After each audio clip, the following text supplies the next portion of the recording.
As we await the 17th of May and the chance of obviously being able to fly abroad again without breaking the law, even as a free British citizen, pity those in Australia. Yeah, a couple of days ago, the Australian Health Minister, Greg Hunt, refused to guarantee that Australia's borders will reopen, even if the whole country has been vaccinated against COVID-19. He said there were no guarantees that Australia will open fully, and he claimed there were still lingering questions about how long vaccine immunity could have. He said even if the whole country were vaccinated, we couldn't just open the borders. Is Australia destined to be a prison island forever? Let's talk to Peta Credlin about this. She was Chief of Staff to the former Australian Prime Minister Tony Abbott, now star presenter on Sky News Australia. Good morning, Peter.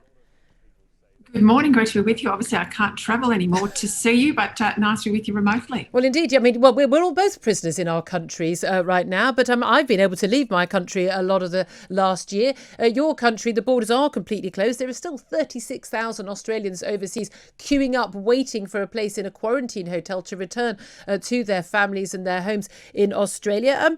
What was the reaction in Australia to Greg Hunt saying this? Well, I think it's very telling there was not much of a reaction at all. I mean, Australia has been closed, absolutely closed, not sort of this Mickey Mouse closures that was seen elsewhere in the world since March last year.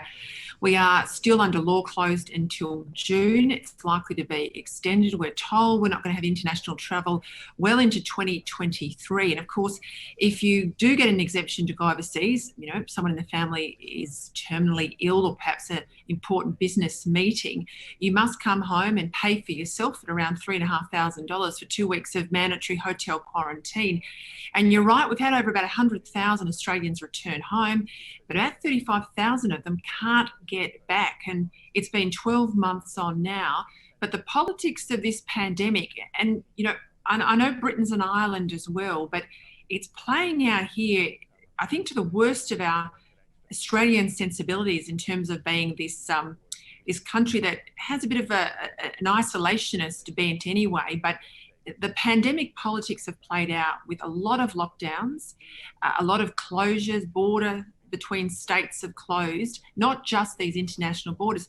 Now, Brits might be surprised to know we haven't even had 30,000 COVID cases, infections in Australia, and we're just now at 909 deaths. That's it.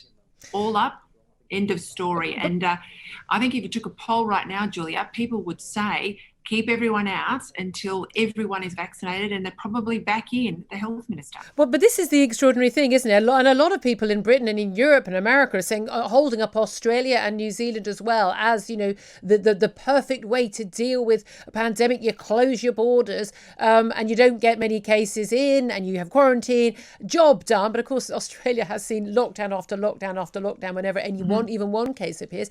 And I've always thought this was going to be an issue, which is at what point do you say, right, now we open the borders, we try and get back to some semblance of normal life? And it does appear that, as you say, if we're not looking at international travel before 2023, Australia has basically decided it is just going to be, you know, an island on its own on the other side of the world, and a closed economy. Yeah. We know, you know, the not just with trade but tourism, huge parts of the income there. How long is this going to be tenable, given the Australian economy? Because at some point, one would expect that the world does reopen. Is Australia never going to put up with having any more COVID deaths at all? Is that the view? Is it's a zero COVID policy forever now? I think that is not where the Australian people are yet. Right now, the domestic tourism has really increased, and that's in part offsetting the losses of foreign tourists, but they spend a lot more when they come out to Australia. So we've got a bit of pent-up demand that's making it plausible for domestic tourism operators to survive, but that won't last much longer. Obviously, iron ore's gone up very significantly into China. That's helping our terms of trade. For the other areas we're missing out, international education coming into Australia. That was our third highest export earner. That's virtually non-existent at the moment. But interestingly, like you, we've spent a bomb in the pandemic helping people that have been furloughed. But the employment statistics out today, the unemployment statistics, our unemployment numbers are down to 5.6%. We'll be out of the recession, if we're not already out now. In technical terms, we'll be out at the next sort of data set. Housing industry in Australia is up 20% since December, already high numbers. The growth numbers are back. The IMF predicting strong growth numbers for Australia. It's certainly coming through in our data. So the economy is going gangbusters, in part pent-up demand, but also because of our exports. But it's a false economy in the sense that we are absolutely closed off from the rest of the world. So how long will that last? I think right now the vaccine rollout has been slowed in Australia because of issues with our vaccine supply out of Europe, particularly Pfizer, and concerns like everywhere with AstraZeneca. It's making a real difference. People are not getting vaccinated. They feel pretty safe. They know the borders are closed, and that's in part a key to getting the borders open. Yeah, I mean, I just wonder how much opposition there is to this policy, because if it's like we've had in the UK, lockdown appears to be incredibly popular. People seem to think there is no long-term cost to it. There's no opposition, Julia. So you've got exactly you've got opposition. Pretty much the same problem we've got, which is that there is damage, not just economically, there is damage to international relations, but also just the fundamental damage to sort of the values of our society, the right to be a free country, to not live like Chinese or North Koreans where you are banned from leaving the country. Do you think there will be a point where the tide will turn when all the Australians are vaccinated, when people are saying, frankly, we'd like to get back to normal life? Or do you think this is going to go on for years, even decades?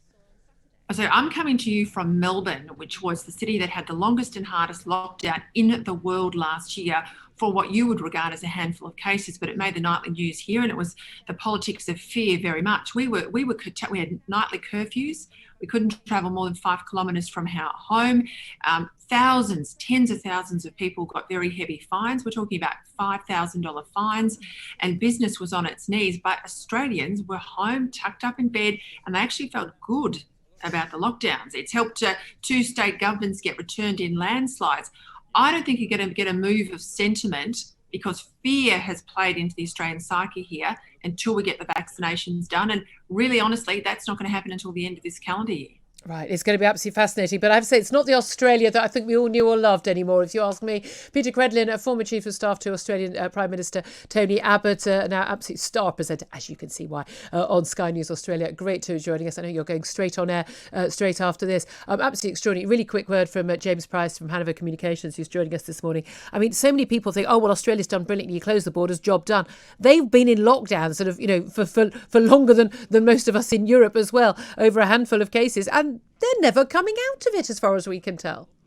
No, absolutely. I would have thought that Australia, ahead of most countries, would have been a lot more aggressive against that kind of nanny state interventionism. I mean, if this translates into the Australia bowling attack, the next time, maybe in 2030 something, we're allowed to have the Ashes, it's going to perhaps be a lot less ferocious than it's been in the past. And let's not forget, of course, there's 3 million Brits, something like that, who in Australia at any one time. How many of them are stuck over there? As many Brits live in Australia as across the rest of the EU. People won't be able to see their families for a long time yet because of these things. Absolutely extraordinary, isn't it?